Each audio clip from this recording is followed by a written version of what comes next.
A while back, I was asked to take over a failing program. I quickly realised the core of the issue wasn't a lack of talent or vision, it was a leadership style gone awry. Imagine walking into your first daily stand-up and finding yourself in a one-man show. For an entire hour, one person would just dominate the room, delivering a monologue that felt less like a meeting and more like an over-directed performance. Every single task was assigned by him, leaving the team paralysed without his verbal nod. This wasn't just inefficient, it was stifling the project's potential. I soon learned that this wasn't an isolated moment, but the modus operandi of a micromanager whose very presence shifted the team's energy.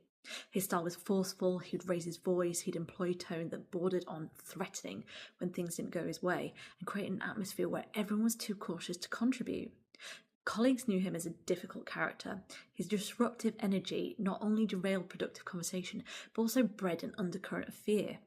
Nobody was willing to take initiative unless they had his explicit blessing. That in turn meant nothing ever really got delivered. Rather than engaging in direct confrontation or trying to outbully an already overpowering presence, I chose a different approach.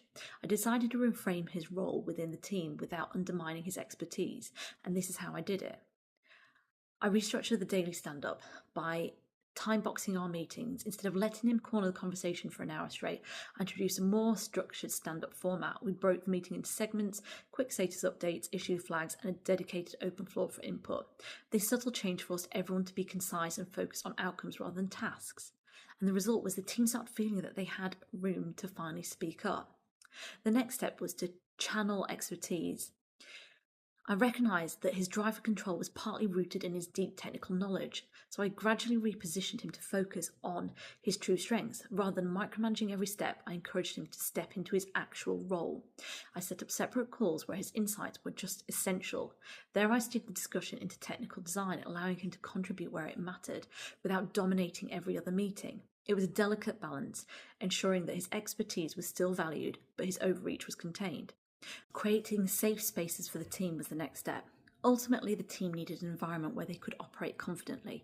When it came to high-level steering committees where strategic decisions were made, I recognised that his participation, with his tendency to derail the conversation into smoke and mirrors, was just counterproductive for everyone. I made the decision to limit his involvement in these meetings, and in doing so, I wasn't silencing him. I was allocating his input to where it was most beneficial and keeping the broader discussion free for open, honest dialogue. Over time, these subtle boundaries transformed the project dynamics. The daily stand-ups became more collaborative, the architecture calls turned into focused, productive sessions, and the team slowly regained its confidence.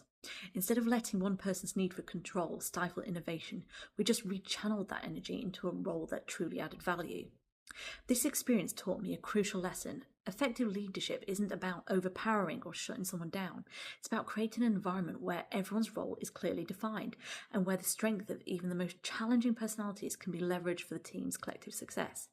If you ever find yourself in a situation with a problem person or a micromanager, remember that change doesn't have to come from conflict.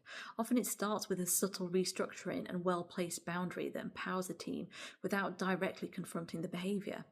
Leadership, after all, is about guiding everyone to thrive, and sometimes even the most difficult characters can be transformed into valuable contributors if only given the right space to excel. I'm curious, when faced with a challenging leadership style, what strategies have helped you reclaim productivity and calm in your projects? Drop your comments on LinkedIn.